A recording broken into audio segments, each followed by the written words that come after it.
उससे जुदा, होके उससे जुदा, होके उससे जुदा, मैं तो कुछ भी नहीं, नासरी के सिवा। दाहिना हाथ उठाकर बोलेंगे, मैं तो कुछ भी नहीं। आइए मुंह को खोलते हुए विश्वास के साथ, नासरी के सिवा मैं तो कुछ भी नहीं। उसकी राहों पे चलता रहूं उम्र भर, बीत जाए यूं ही जिंदगी का सफर। उसकी राहों पे चलता रहूं उम्र भर, बीत जाए यूं ही जिंदगी का सफर। हाथों को हिलाते हुए उसकी राहों पे चलता रहूं उम्र भर, बीत जाए यूं ही जिंदगी का सफर। उसकी राहों पे चलता रहूं उम्र भर, बीत जाए यूं ही जिंदगी का सफर। फजल कर तू अता, मैं तो कुछ भी नहीं, फजल कर तू अता, मैं तो कुछ भी। आज हमारी आवाज स्वर तक पहुंचे, आपकी बारी मिलकर नासरी के, नासरी के सिवा मैं तो कुछ भी नहीं। नासरी के सिवा मैं तो कुछ भी नहीं। बड़े आनंद के साथ गीत गाएंगे, नासरी के सिवा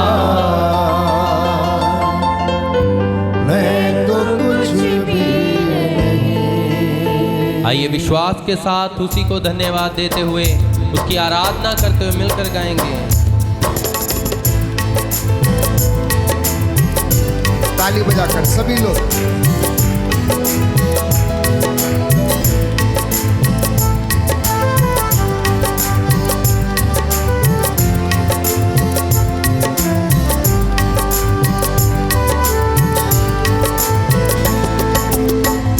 नासरी के सिवा मैं तो कुछ भी नहीं। आपकी बारी। नासरी के सिवा मैं तो कुछ भी नहीं। मुंह खोल के सभी लोग गाएंगे, मुंह खोल के। नासरी के सिवा मैं तो कुछ भी नहीं। भाइयों बहन, हम कुछ भी नहीं है नासरी के सिवा, मैं तो कुछ भी नहीं। होके उससे जुदा, होके उससे जुदा, होके उससे जुदा, मैं तो कुछ भी नहीं। नासरी के सिवा मैं तो कुछ भी नहीं। आइए दोनों हाथों को ऊपर उठाकर ताली बजाते हुए, नासरी के सिवा मैं तो एक एक जुबान खुलने पाए पिता ईश्वर की हजूरी मिलकर गाएंगे। नासरी के सिवा मैं तो कुछ भी नहीं। नासरी के सिवा मैं तो कुछ भी नहीं।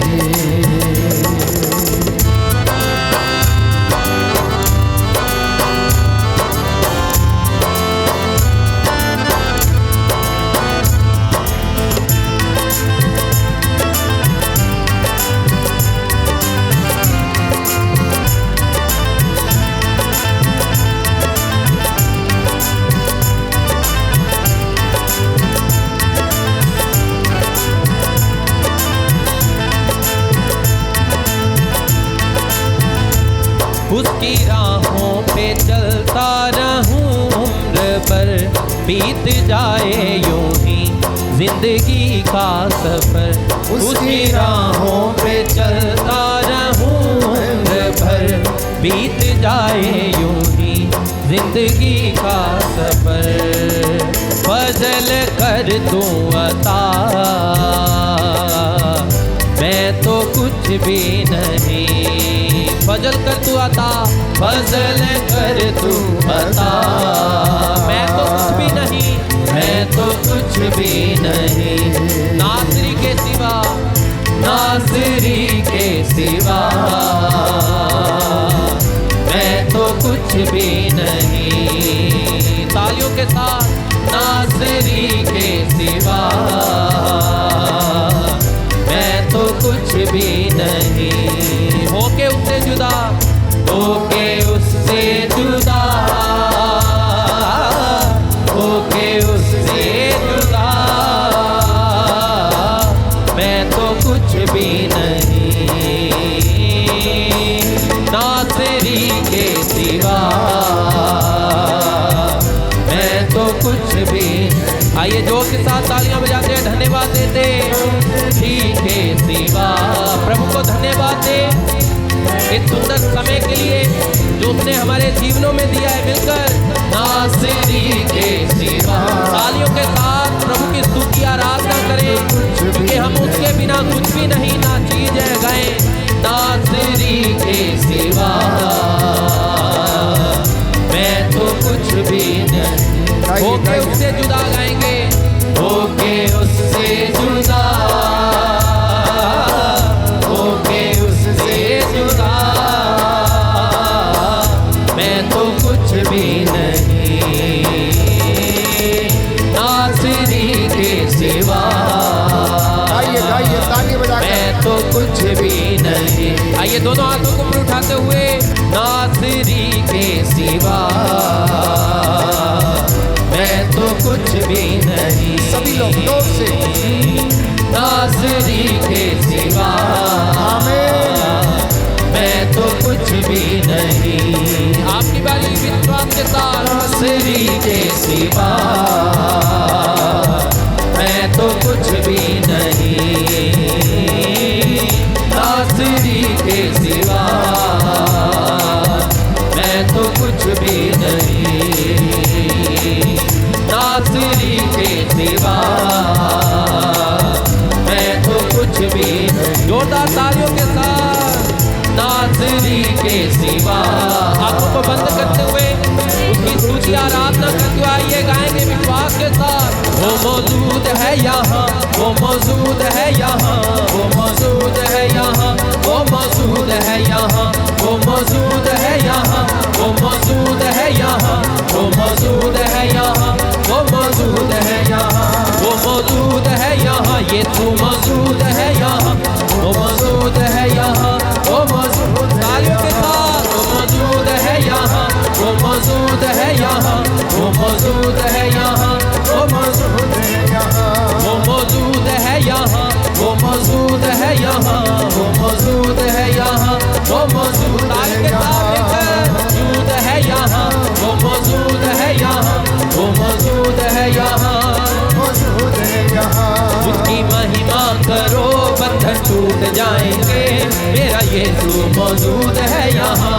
गाएं, उसकी महिमा करो बंधन टूट जाएंगे, मेरा यीशु मौजूद है यहाँ। वो मौजूद है, वो मौजूद है यहाँ, वो मौजूद है यहाँ, वो मौजूद है यहाँ, वो मौजूद है यहाँ, वो मौजूद है यहाँ, वो मौजूद है यहाँ, वो मौजूद है यहाँ, वो मौजूद है। गाएंगे, बीमारी से क्यों डरूं, आपकी बारी। बीमारी से क्यों डरूं, लाचारी, लाचारी से क्यों डरूं, ओ लाचारी से क्यों डरूं, हालातों से, हालातों से क्यों डरूं, हालातों से क्यों डरूं। मेरा यीशु जो सबसे महान है, मैं क्यों घबराऊं। मेरा यीशु तूफानों का तूफान है। मिलकर गाएं, क्यों घबराऊं, मेरा यीशु तूफानों का तूफान है। पापों में डूबा था मैं, मुझे मेरे यीशु ने चंगा किया। पापों में डूबा था मैं, मुझे मेरे यीशु ने चंगा किया। गाएंगे मिलकर पापों में डूबा था मैं, मुझे मेरे यीशु ने चंगा किया। यीशु के साथ पापों में डूबा था मैं, मुझे मेरे यीशु ने चंगा किया। फंदों में जकड़ा था मैं, मुझे मेरे यीशु ने थाम लिया। फंदों में जकड़ा था मैं, मुझे मेरे यीशु ने थाम लिया। हवाओं से क्यों डरूं, Yes, Lord. हवाओं से क्यों डरूं, बलाओं से क्यों डरूं, बलाओं से क्यों डरूं, तूफानों से क्यों डरूं, मेरा यीशु जो सबसे महान है। मैं क्यों घबराऊं, मेरा यीशु तूफानों का तूफान। आइए नाचते हुए तालियां बजाते, क्यों घबराऊं, मेरा यीशु तूफानों का तूफान। जो के साथ तालियां पिता की महिमा के लिए। घबराऊं, मेरा यीशु तूफानों का तूफान है। मेरा यीशु तूफानों का तूफान। गाएंगे मेरा यीशु तूफानों का तूफान है। मेरा यीशु तूफानों का, आपकी बारी विश्वास से। मेरा यीशु तूफानों का तूफान है। मेरा यीशु तूफानों का तूफान है। मेरा यीशु जो सबसे महान है। मेरा यीशु तूफानों का तूफान है। मेरा यीशु तूफानों का तूफान है। मेरा यीशु तूफानों का तूफान है। तूफानों का तूफान है। मेरा यीशु तूफानों का तूफान है। मेरा यीशु तूफानों का मेरा यीशु तूफानों का तूफान है। मेरा यीशु तूफानों का तूफान है। यीशु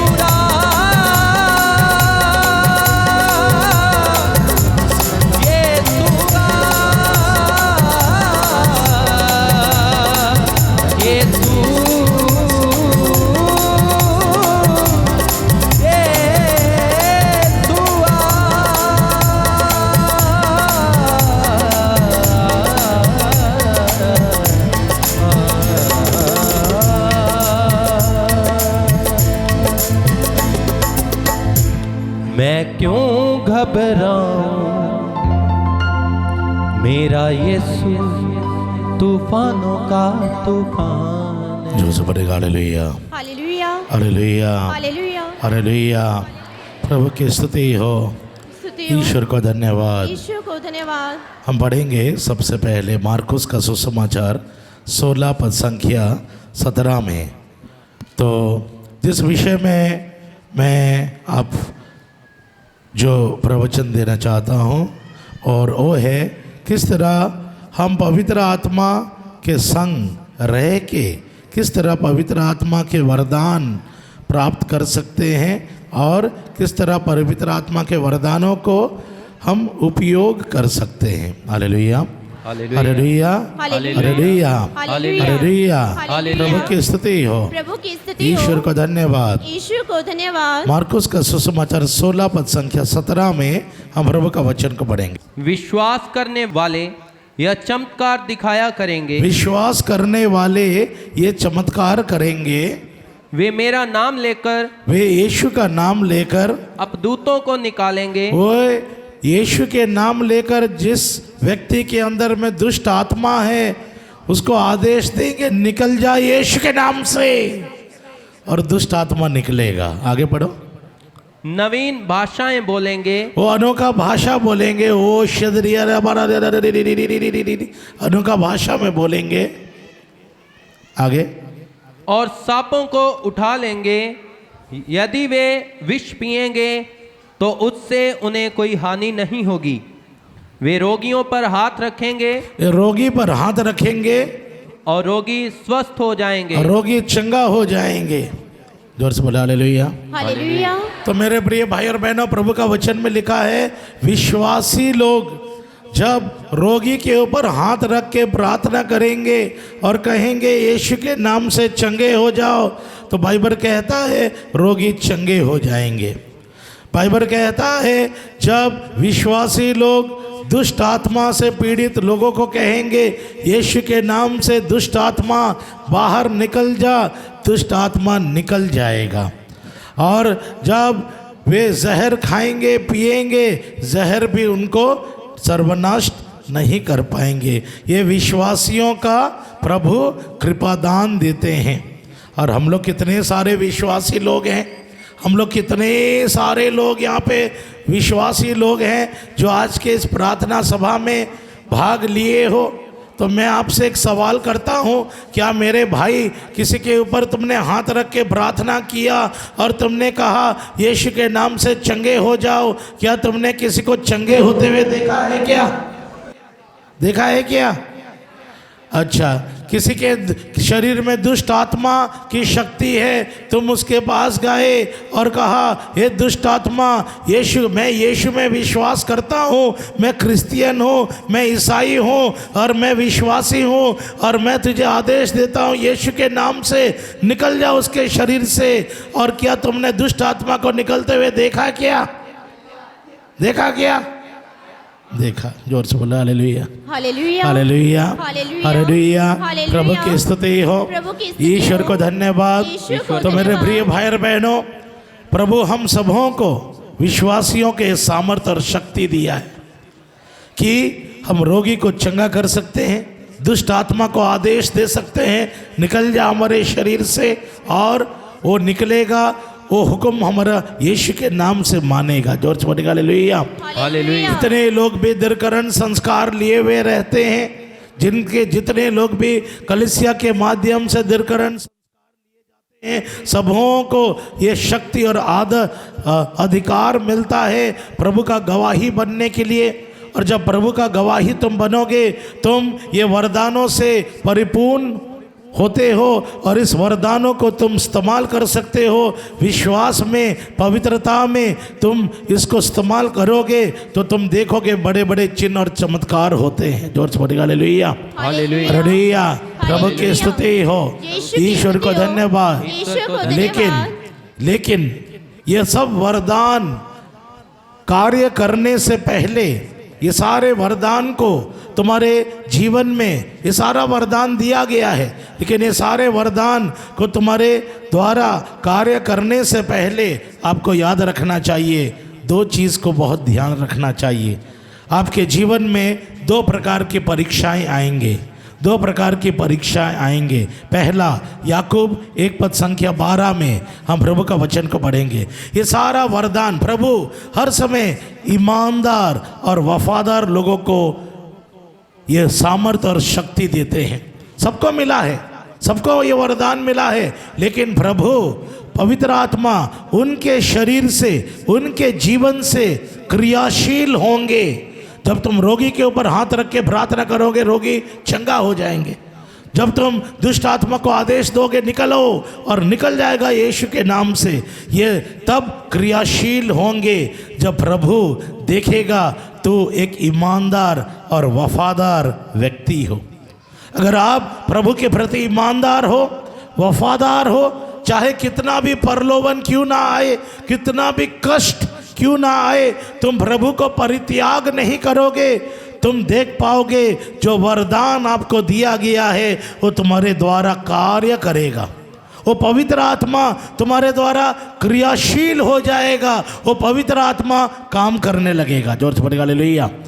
तो हमें 2-3 चीज़ को ध्यान देना है। अक्सर हम ये 2-3 चीज़ को ध्यान नहीं देते हैं, इसलिए हम ईसाई जहाँ हैं वहीं पे हमारा दीर्घकरण संस्कार रजिस्टर में ही लिखा गया है, कार्य में दिखता नहीं है। हमारा जो पवित्र आत्मा का वरदान दिया गया है वो सिर्फ रजिस्टर में लिखा गया है कि फलाना फलाना को दृढ़करण संस्कार दिया गया है इस डेट पे। उसको कार्य, उसके शक्ति को हम देख नहीं पाते हैं, उसको हम क्रियाशील होने नहीं देते हैं। तो मेरे प्रिय भाई और बहनों, अभी हम कुछ पॉइंट्स देखेंगे जिसके द्वारा तुम जान पाओगे कि किस तरह पवित्र आत्मा का कार्य करने का समय तुम्हारे जीवन में पूरा हो रहा है। प्रभु को आपने बार बार सुना होगा, समय पूरा हो चुका है, समय पूरा हो चुका है, समय पूरा हो चुका है। और तुम्हें भी मालूम होना चाहिए सब समय कब पूरा हो रहा है। तो कुछ बातों पर ध्यान देना है। याकूब 1:12 में हम प्रभु का वचन को पढ़ते हैं। पढ़ो। धन्य है वह जो विपत्ति में दृढ़ बना रहता है, परीक्षा में खरा उतरने पर उसे जीवन का वह मुख प्राप्त होगा जिसे प्रभु ने अपने भक्तों को देने की प्रतिज्ञा की है। तो प्रभु का वचन में लिखा है, धन्य है जो दुख तकलीफ में प्रभु के प्रति ईमानदार रहता है। धन्य है वो जो परलोवन में दृढ़ बना रहता है, वो अपने आप को पाप के हवाले नहीं करता है, वो ईश्वर के प्रति ईमानदार रहता है। चाहे कितना भी परलोवन क्यों ना आए, कितना भी बेइज्जती सहना क्यों ना आए, कितना भी कष्ट क्यों ना आए, वो दुख तकलीफ में प्रभु के प्रति ईमानदार रहेगा, वो पाप नहीं करेगा। उसका एक सुंदर उदाहरण हम जोसेफ के जीवन में देखते हैं। जोसेफ को ये पवित्र आत्मा का वरदान कैसे मिला और कौन सा वरदान मिला, सबसे पहले हम देखेंगे उत्पत्ति ग्रंथ 41 41 पद संख्या 15। जोसेफ कितना साल का लड़का था बताइए, कितना साल का उम्र का लड़का था बताइए। हेलो, कितना उम्र था जोसेफ का? अच्छा, दूसरा, जोसेफ शादीशुदा था या बैचलर था? हाँ, शादीशुदा था या बैचलर था? बहुत लोग बाइबल स्कॉलर्स कहते हैं जोसेफ कम से कम 16, 17, 18 साल के जवान लड़का था, आप लोगों के जैसे जवान लड़का था। जानते हो, प्रभु ने उसको पवित्र आत्मा दिया और उस पवित्र आत्मा के शक्ति के द्वारा वो देश का प्रधानमंत्री बन गया। ताली बजाइए, जोर से बोलेगा हालेलुया, हालेलुया, प्रभु की स्तुति हो, प्रभु की स्तुति हो। ये भविष्य तुम्हारा भी हो सकता है मेरे जवान लड़का लड़कियों लोग। बाइबल में जितने उदाहरण आप देखोगे सब जवान लड़के लड़कियों के बारे में लिखा है जो देश के ऊपर उन्होंने अधिकार लिया है। इसलिए प्रभु का वचन में लिखा है स्तोत्र ग्रंथ 2 पद संख्या 8 में, उससे पहले पढ़िए स्तोत्र ग्रंथ 2 पद संख्या 8 में ये वचन को हम देखते हैं जोसेफ के जीवन में पूरा हो रहा है। जोसेफ एक 16, 17, 18 साल का जवान लड़का है, हैंडसम लड़का है, लेकिन प्रभु के प्रति ईमानदार था और इसीलिए प्रभु ने उसको पवित्र आत्मा का वरदान दिया और वो वरदान क्रियाशील हो रहा था, कार्य कर रहा था, जिसके द्वारा उसने इजिप्ट के जो राजा था उसको सपना का वाक्य बताया और राजा उस पर प्रसन्न हो गया, उसको देश का प्रधानमंत्री नियुक्त किया। हालेलुया, हालेलुया, हालेलुया, हालेलुया, हालेलुया, हालेलुया। ये हम लोगों का बुलावा है, ये हर एक विश्वासियों का बुलावा है। तुम देश के ऊपर अधिकार लोगे। Hallelujah, hallelujah. आप लोग कोई मामूली इंसान नहीं हो, आप लोग शक्तिशाली परमेश्वर के शक्तिशाली संतान हो। आपके द्वारा पवित्र आत्मा का सामर्थ्य और शक्ति क्रियाशील होगा, दुनिया देखेगा। हालेलुया। स्तोत्र ग्रंथ 2 पद संख्या 8 को पढ़िए। मुझसे मांगो और मैं तुम्हें सभी राष्ट्रों का अधिपति तथा समस्त पृथ्वी का स्वामी बना दूंगा। प्रभु ने वादा किया है मैं सारा पृथ्वी का स्वामी बना दूंगा। क्या प्रभु झूठ कह सकते हैं? क्या प्रभु झूठ कह सकते हैं? जिस प्रभु ने कहा मुझसे मांगो मैं सारा पृथ्वी का मालिक बनाऊंगा, सारा पृथ्वी के ऊपर मैं तुझे अधिकार दूंगा। ये सच है मेरे प्रिय भाई और बहनों। हम इस घटना को देखते हैं उत्पत्ति ग्रंथ 41 पद संख्या 15 में। जोसेफ के जीवन में जोसेफ को सपना व्याख्या करने का प्रज्ञा ज्ञान बुद्धि मिला था। पढ़िए। फिरौन ने यूसुफ से कहा, फिरौन ने यूसुफ से कहा, मैंने एक स्वप्न देखा परंतु उसका अर्थ कोई भी नहीं समझा सकता। फिरौन कौन था? इजिप्ट राष्ट्र का राजा था। इजिप्ट राष्ट्र का राजा था जहां पे जोसेफ बंदी बनाया गया था, वो जेल में पड़ा हुआ था। आगे, मैंने तुम्हारे विषय में सुना है कि तुम स्वप्न सुनते ही उसका अर्थ समझा सकते हो। कौन कह रहा है? राजा कह रहा है। कौन है राजा? फिरौन राजा कह रहा है, जोसेफ मैंने सुना था तुमको पवित्र आत्मा का वरदान है और तुम सपने को समझाने का और व्याख्या करने का तुमको ज्ञान बुद्धि मिला है। आगे बढ़ो।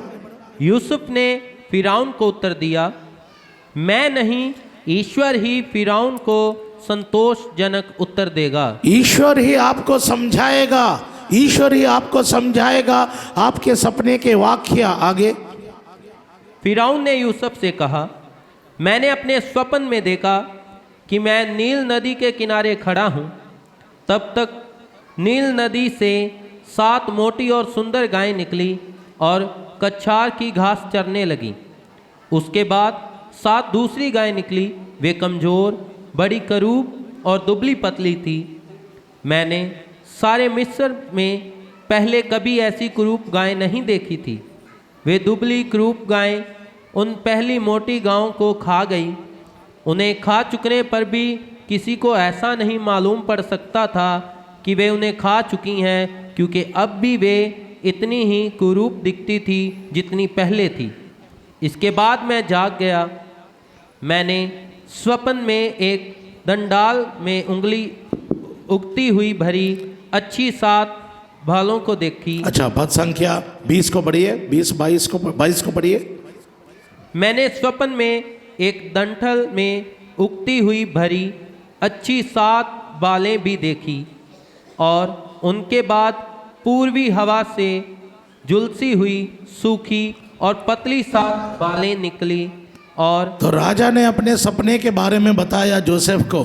जोसेफ ध्यान से सुन रहा था और जोसेफ किस तरह उस सपने का व्याख्या कर रहा है। हम आगे पढ़ेंगे, पद संख्या 27 को पढ़िए, 27 बाद में आने वाली दुबली और कुरूप गांव का भी अर्थ है 7 साल, और उन पतली और पूर्वी हवा से झुलसी हुई 7 बालों का भी अर्थ है अकाल वाले 7 साल। तो जोसेफ ने उस सपने का व्याख्या किया कि इस देश में अकाल आने वाला है, देश में अकाल आने वाला है, खाने पीने के लिए कमी हो जाएगा, बारिश बंद हो जाएगा। और राजा ने जोसेफ के मदद से ये चीज़ को जान पाए कि देश में कितना बड़ा समस्या आने वाला है, कितना बड़ा संकट आने वाला है। और राजा ने उस सपने का वाक़या सुनने के बाद उसने जोसेफ को कहा था कि उससे सलाह मांगा हमें क्या करना चाहिए, और जोसेफ ने उस सलाह दिया। और पूरे देश में जब अकाल आया, देश में कोई प्रजा किसी की हानि नहीं हुई, सबको प्रभु ने बचाया जोसेफ के माध्यम से। तो मेरे प्रिय भाई और बहनों, जब राजा ने जोसेफ का वाक़या को सुना, वो विश्वास करने लगा और वही हुआ, देश में अकाल आ गया।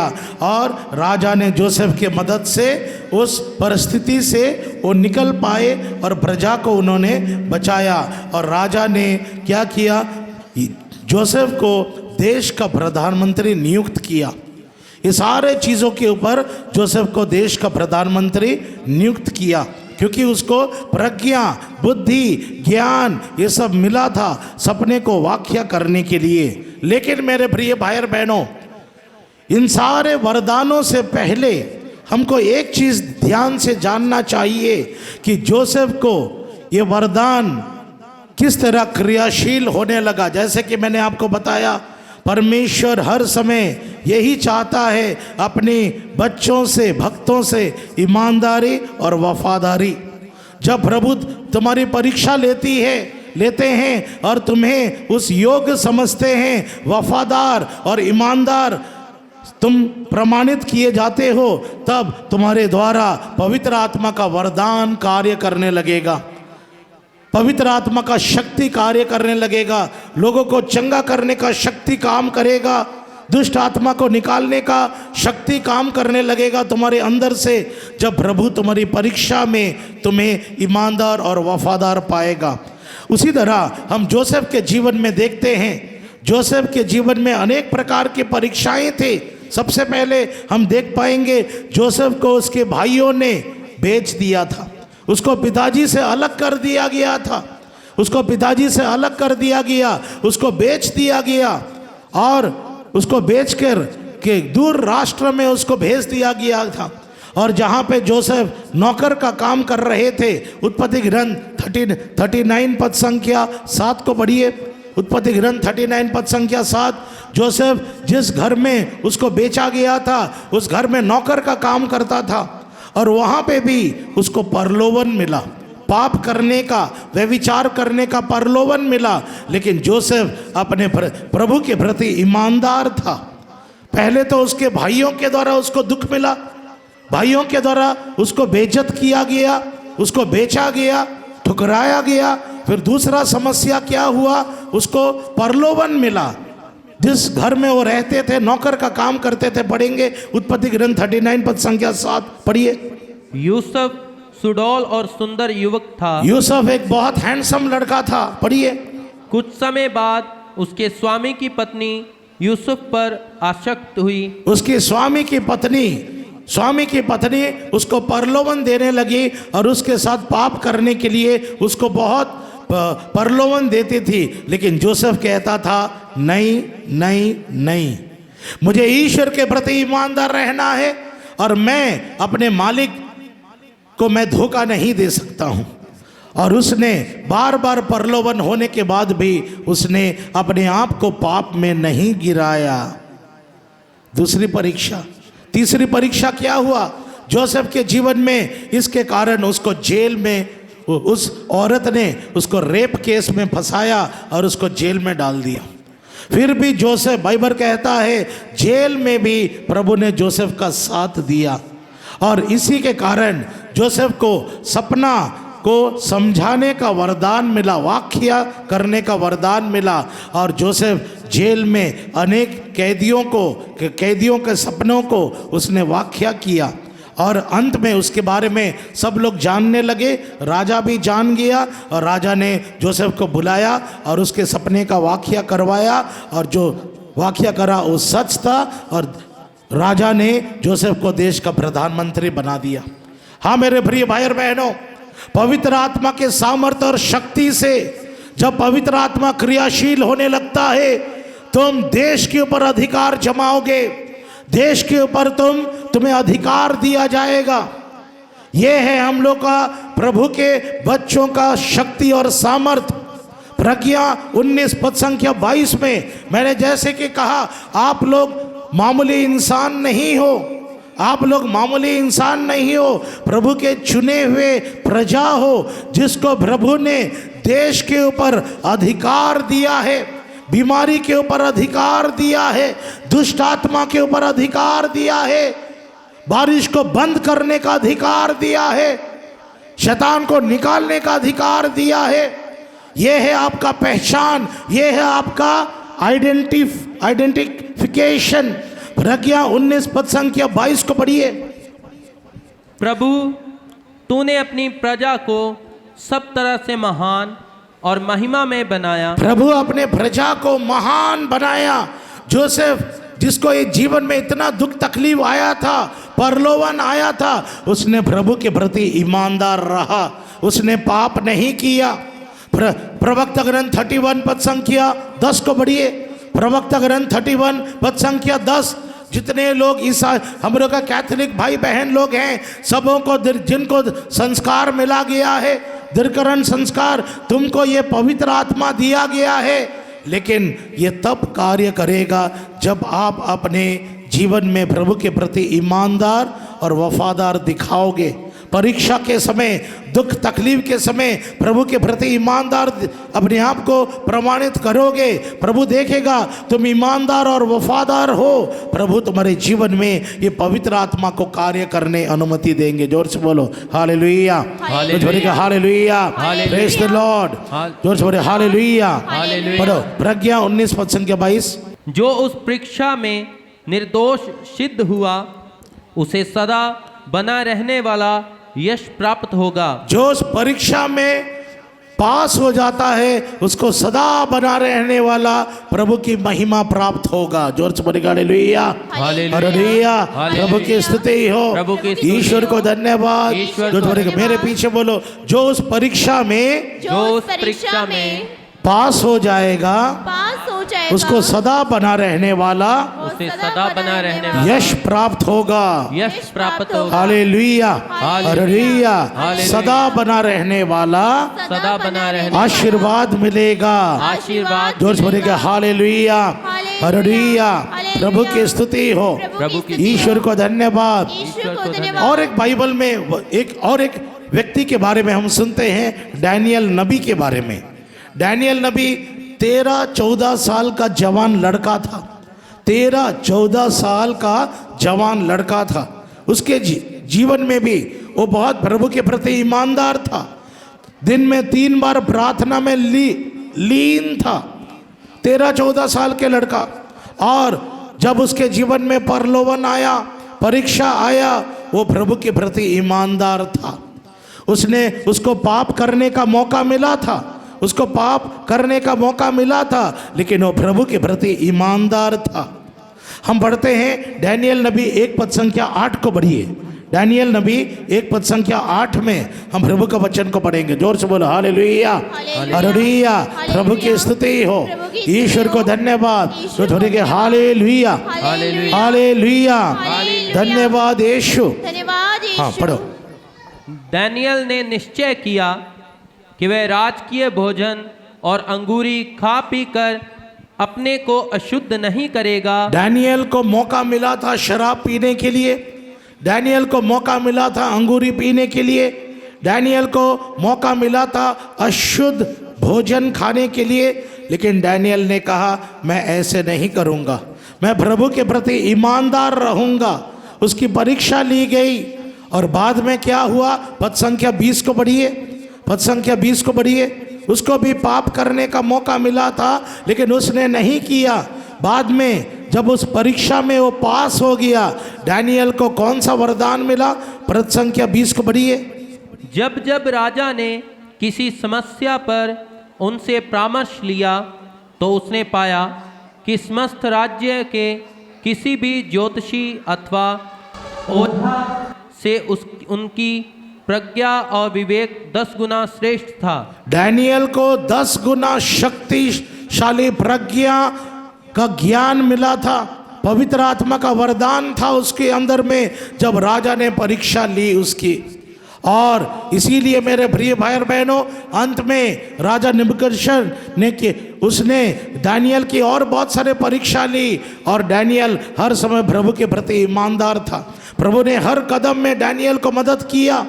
उसको मारने के लिए डैनियल को शेर के सामने फेंका गया, लेकिन डैनियल स्वर्गदूत आए और शेर का मुंह को बंद कर दिया। और मेरे प्रिय भाई और बहनों, अंत में जो राजा बैबीलोन का राजा को घुटना टेकना पड़ा और उसने कबूल किया, ज़बान में कबूल किया। डैनियल, दुनिया में अगर कोई परमेश्वर है और वो परमेश्वर आपका परमेश्वर है, आपका परमेश्वर जीवित है, आपका परमेश्वर एकमात्र परमेश्वर है। बैबीलोन शहर का राजा ने घुटना टेका और कहा अगर दुनिया में कोई भी सच्चा परमेश्वर है वो है डैनियल का ईश्वर है। हालेलुया, हालेलुया, हालेलुया। प्रभु की स्तुति हो, ईश्वर को धन्यवाद। जोर से बोलेगा हालेलुया, हालेलुया, हालेलुया। धन्यवाद यीशु, धन्यवाद यीशु। तो इस वरदान के द्वारा मेरे प्रिय भाई और बहन, मैं अपनी छोटी सी गवाही में आपको बताऊंगा। मैं ताबोर प्रार्थना सेंटर में 4 साल मध्यस्तर प्रार्थना में परम प्रसाद के सामने मैं वहाँ पे प्रार्थना में लीन था। 15 घंटा 16 घंटा मैं प्रार्थना में सैक्रमेंट के सामने बैठा करता था। और जिस तरह प्रभु, उस समय मुझे ये प्रचार करने का वरदान नहीं था, ये सुसमाचार प्रचार करने का वरदान नहीं था, मुझे मध्यस्तर प्रार्थना करने का वरदान था। मैं दूसरों के लिए परम प्रसाद के सामने बैठ के प्रार्थना करता था, वही मुझे कृपा मिला था। और मेरे प्रिय भाई और बहनों, उस दिन कुछ दिन रात को काफ़ी गंदे गंदे सपने आए, बहुत व्यभिचार करने का मन करने लगा, इच्छा जागने लगा। मैंने घुटना टेक दिया, दोनों हाथों को ऊपर उठाया और कहा प्रभु जी मुझे मदद कीजिए, गंदे गंदे सोच विचार आ रहे हैं, व्यभिचार करने का मन कर रहा है, प्रभु जी मुझे शक्ति दे, मुझे मदद कर, मुझे मदद कर। मैं प्रार्थना करने लगा। याकूब 4 पद संख्या 7, याकूब 4 पद संख्या 7 पढ़िए, याकूब 4 पद संख्या 7। इसी तरह आपको मैं समझा रहा हूं ताकि तुम समझ जाओ, जब तुम्हारे जीवन में प्रलोभन आए, तुम्हारे जीवन में घोर कष्ट या समस्या आए, तुम प्रभु के प्रति ईमानदार रहो और तुम प्रभु के वरदान को तुम्हारे जीवन में कार्य करते हुए तुम देख पाओगे। पढ़ो। आप लोग ईश्वर के अधीन रहें, शैतान का सामना करें और वह आपके पास से भाग जाएगा। तो शैतान को भेजा गया था प्रलोभन देने के लिए। मैं घुटना टेक दिया, हाथ ऊपर उठाकर प्रार्थना करने लगा। कम से कम आधा घंटा प्रेयर करते, जीसस मुझे मदद कीजिए, मुझे मदद कीजिए, मैं गलत काम नहीं करूँगा। और मैं प्रभु के अधीन होते हुए यीशु से प्रार्थना किया। आधा घंटा के बाद मेरे प्रिय भाई और बहनों, और दुष्ट आत्मा का प्रलोभन मुझे छोड़ के चला गया। ठीक 1 हफ्ता के बाद एक फादर जी आए, फादर मैथ्यू नाइकम परम्बल। उन्होंने मुझे देखा, मेरे ऊपर प्रार्थना किया और उन्होंने कहा तुमको प्रभु ने सुसमाचार प्रचार करने का वरदान दे दिया है। और उस दिन से आज 20 साल हो गया मैं बिना बाइबल देखे सुसमाचार प्रचार कर रहा हूँ। कैसे हो रहा है समझ में नहीं आ रहा। प्रेज़ द लॉर्ड बोलो hallelujah, hallelujah, praise the Lord, praise the Lord. तो थोड़ी के हालेलुया, हालेलुया, धन्यवाद यीशु, धन्यवाद यीशु। तो थोड़ी के हालेलुया, हालेलुया। यीशु तेरी आराधना हो, यीशु की स्तुति हो, यीशु को धन्यवाद। पहला पेतरुस 4 पद संख्या 12 आपको सिंपल स्टाइल से आपको समझा रहा हूँ, सिंपल स्टाइल से समझा रहा हूँ। जब तुम्हारे जीवन में प्रलोभन आएगा, सतावा होगा, कष्ट होगा, तुम समझ लेना चाहिए मेरे जीवन में परीक्षा हो रहा है, मुझे प्रभु के प्रति ईमानदार रहना है और पवित्र आत्मा मेरे जीवन में कार्य करने लगेगा। जोर से बोलिए हालेलुया, हालेलुया। प्रभु की स्तुति हो, ईश्वर को धन्यवाद, ईश्वर को धन्यवाद। पढ़ो। एक प्रलोभन मैं आपको बता रहा हूँ। एक बार एक अन्य कलीसिया का भाई मेरे पास आए और उन्होंने कहा ब्रदर जी आप हमारे कलीसिया में आइए और हम आपको एक बोलेरो गाड़ी देंगे। उस समय में बहुत भाई और बहनों, मैं 2 रुपये का चाय बेचता था, मैं 2 रुपये का चाय बेचता था और 6 रुपये का इडली बेचता था अपने रोजी रोटी के लिए। जब मैं अंधा हो गया, मेरे भाई बहन ने मुझे मदद नहीं किया, किसी ने मुझे मदद नहीं किया, मुझे घर से निकाल दिया गया क्योंकि मैं प्रभु का सेवा में निकला हूँ। मेरे मम्मी पापा मेरा शादी करवाना चाहते थे, लेकिन प्रभु ने कहा तुम मेरा प्रचार करोगे, और मुझे घर से निकाल दिया गया। और बहुत तकलीफ से मैं अपने रोजी रोटी के लिए 2 रुपये का चाय और 6 रुपये का इडली बेचता था। ऐसे संघर्ष का जिंदगी जिया। और उसी समय एक अन्य कलीसिया का भाई आया और उसने मेरा प्रवचन को सुन के बोला तो मेरा कलीसिया में आ जा, मैं तेरे को एक बोलेरो गाड़ी दूंगा, एक एयर कंडीशन ऑफिस मिलेगा और आपको 10,000 रुपया सैलरी मिलेगा। कौन ऐसे मौका खोएगा? यहाँ पे रोजी रोटी कमाने के लिए चाय बेचना पड़ रहा है, वहाँ पे महीना में 10,000 रुपये मिल रहा है, गाड़ी मिल रहा है, ऑफिस मिल रहा है, घर मिल रहा है। मेरे प्रिय भाई और बहनों, मेरे लिए ये प्रलोभन था। मैंने कहा ठीक है भैया जी, मैं आपके कलीसिया में आऊँगा, सुसमाचार प्रचार करूँगा, लेकिन मैं प्रचार करूँगा परम प्रसाद में यीशु है। मैं प्रचार करूँगा पाप स्वीकार संस्कार पुरोहित के द्वारा हमें क्षमा मिलता है। मैं प्रचार करूँगा मरियम के बारे में, रोजरी माला में शक्ति है, संतों का मध्यस्थर के बारे में प्रचार करूँगा। अब बताइए आप राजी हो? वो बोला नहीं। ये आप कैसे बोल रहे हो? आप कैसे प्रचार करोगे कि रोटी में यीशु है? आप कैसे प्रचार करोगे पाप स्वीकार संस्कार यीशु पुरोहित के द्वारा ये संस्कार क्षमा करता है? ये सब गलत है, ये बाइबल के अनुसार नहीं है। मैंने उसको सारे बाइबल के वचनों को दिखाया, पढ़ाया और उसके बोला अगर आप राजी हैं तो मैं आपके साथ जाऊंगा, लेकिन वरना आप चले जाइए। मुझे परीक्षा दिया गया था, 2 रुपया का इडली और 6 रुपया का इडली और 2 रुपये का चाय। मेरे प्रिय भाई और बहनों, जब उस परीक्षा में पास हो गया, ये जो मेरे साथ सिस्टर आए हैं उसके साथ हम लोग अरुणाचल प्रदेश गए। मुझे कैथोलिक कलीसिया को छोड़ने का प्रलोभन दिया गया, मिसा में विश्वास नहीं करने का प्रलोभन दिया गया, पक्षकार में विश्वास नहीं करने के लिए प्रलोभन दिया गया। और मैं प्रभु के प्रति ईमानदार रहा, कलीसिया के प्रति ईमानदार रहा। मेरे प्रिय भाई और बहनों, उसके बाद जब हम लोग जब उपवास विनती करवाते हैं, जाते हैं, मिसा बलिदान में हमने लंगड़ों को चलते हुए देखा। मिसा बलिदान में परम प्रसाद के सामने लंगड़े लोग उठ के चलने लगे, जन्म से अंधे लड़के देखने लगे। हालेलुया, जो छोड़ेंगे hallelujah, praise the Lord, praise the Lord, hallelujah, hallelujah. पाप स्वीकार संस्कार के बाद एड्स पेशेंट को नया जीवन मिला। Hallelujah, hallelujah. कमर से नीचे 16 साल की लड़की जिसका नाम था रूथ, वो उठ के चलने लगी मिसा बलिदान के समय।